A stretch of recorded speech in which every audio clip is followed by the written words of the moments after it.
Good morning बच्चों। सभी बच्चों का स्वागत है। आज हम बात करेंगे दिल्ली शिक्षा निदेशालय द्वारा प्रकाशित वर्कशीट या कार्यपत्रक संख्या 12 की। यह वर्कशीट 11/11/2020 की है। विषय विज्ञान, कक्षा 8 के लिए यह वर्कशीट है। यहाँ पे विद्यार्थी अपना नाम लिखेंगे, यहाँ अपने कक्षा अध्यापक का नाम लिखेंगे। आज की वर्कशीट का शीर्षक है धातुओं के रासायनिक गुण। आज हम धातुओं के रासायनिक गुणों के बारे में जानेंगे। ऑक्सीजन के साथ अभिक्रिया।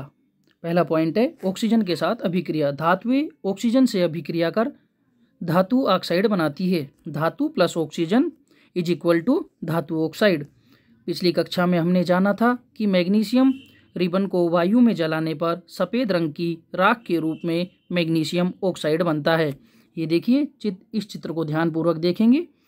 ये मैग्नीशियम रिबन को वायु की प्रेजेंस में जलाया हमने, तो यहाँ पे नीचे आप देखेंगे, यहाँ पे सफ़ेद राख के रूप में मैग्नीशियम ऑक्साइड बनता है।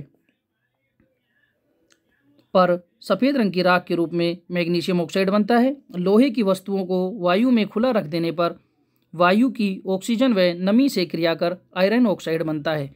लोहे की कोई भी वस्तु है, अगर हम उसे खुले में रख देंगे, क्योंकि वायु जो है हमारे वातावरण में हमेशा रहती है, तो वायु जो है ऑक्सीजन की नमी से क्रिया करके आयरन ऑक्साइड बनाता है, जिसे लोहे में जंग लगना कहते हैं। आप और हम देखते हैं लोहे में रस्ट लग जाता है, जंग लग जाता है।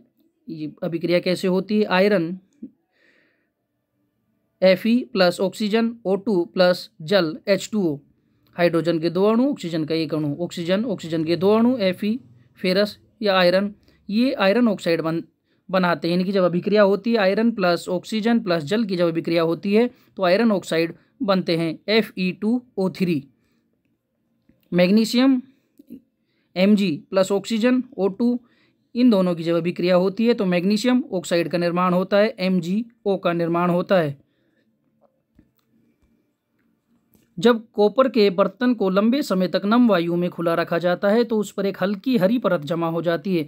आप लोगों ने देखा होगा, तांबे के जब बर्तन को लंबे समय तक नम वायु में खुला रख देते हैं तो उस पर हल्की हरे रंग की परत जमा हो जाती है। यह हरा पदार्थ कॉपर हाइड्रोक्साइड CuOH2 और कॉपर कार्बोनेट CuCO3 का मिश्रण होता है। इसकी अभिक्रिया निम्नलिखित होती है। देखिए, 2Cu plus H2O plus CO2 plus O2।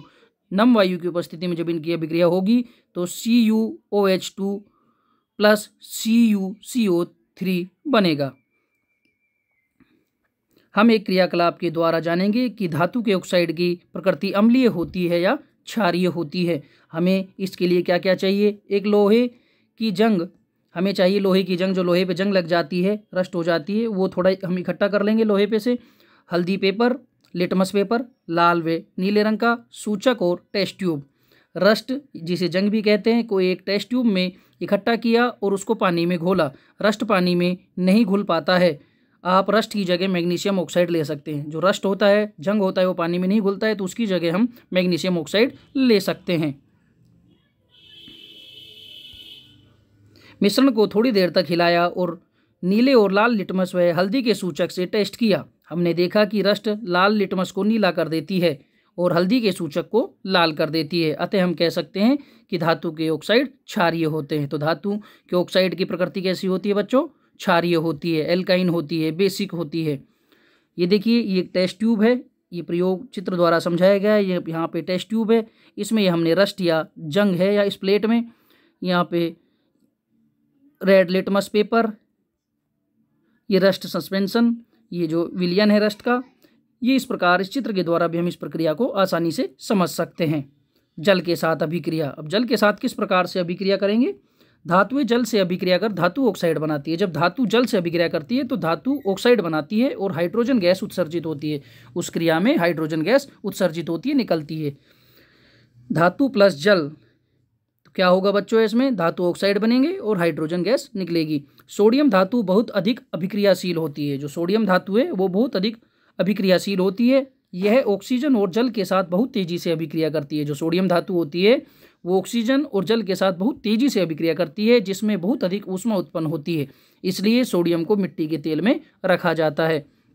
आप लोगों ने देखा होगा, पहले ये जादू के खेल दिखाने वाले जो लोग आते थे, नारियल के छिलके में आग लगा देते थे। वो कोई जादू का खेल नहीं था, ये साइंस था, विज्ञान था। वो क्या करते थे, नारियल का जो छिलका होता है, जो दाढ़ी वाला नारियल आप लोगों ने देखा होगा, उसमें वो क्या करते थे, थोड़ा सा सोडियम घेर देते थे, उसमें थोड़ा सा सोडियम के दाने घेर देते थे, तो उसमें आग लग जाती थी। कारण क्या था आग लगने का, कि वो वायु के साथ, हमारे जो एनवायरनमेंट है, पर्यावरण है, उसमें ऑक्सीजन है, वायु है, एयर है, तो वो अभिक्रिया जैसे ही उसमें सोडियम डाला जाता था, वो अभिक्रिया हो जाती थी और जिससे आग लग जाती थी नारियल में।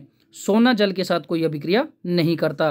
कुछ धातुएं आयरन या लोहा जल से धीमी अभिक्रिया करती हैं, सोना जल के साथ कोई अभिक्रिया नहीं करता।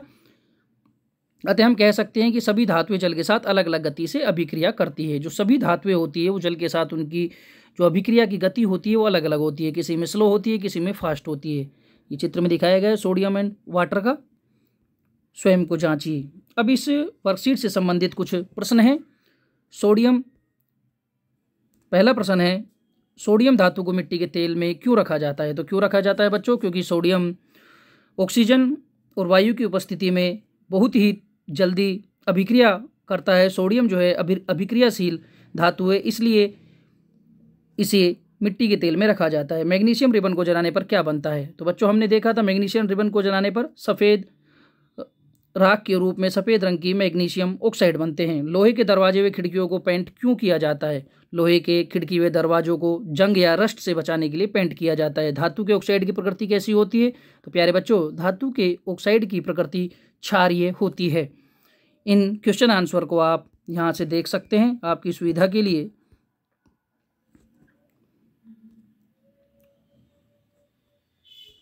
पहला प्रश्न है हमारा, सोडियम धातु को मिट्टी के तेल में क्यों रखा जाता है? इसका आंसर, क्योंकि सोडियम धातु बहुत अधिक अभिक्रियाशील है, यह ऑक्सीजन के साथ बहुत तेजी से अभिक्रिया करती है, इसलिए इसे मिट्टी के तेल में रखा जाता है। क्वेश्चन 2, मैग्नीशियम रिबन को जलाने पर क्या बनता है? इसका आंसर होगा, मैग्नीशियम रिबन को वायु में जलाने पर सफ़ेद रंग की राख के रूप में मैग्नीशियम ऑक्साइड बनता है। तीसरा क्वेश्चन, लोहे के दरवाजे व खिड़कियों को पेंट क्यों किया जाता है? आप इसका आंसर देख सकते हैं, इसका आंसर होगा रस्ट या जंग से बचाने के लिए। क्वेश्चन नंबर 4, धातु के ऑक्साइड की प्रकृति कैसी होती है? इसका आंसर होगा धातु के ऑक्साइड की प्रकृति क्षारीय होती है। तो प्यारे बच्चों, यह आपकी आज की वर्कशीट थी। धन्यवाद बच्चों।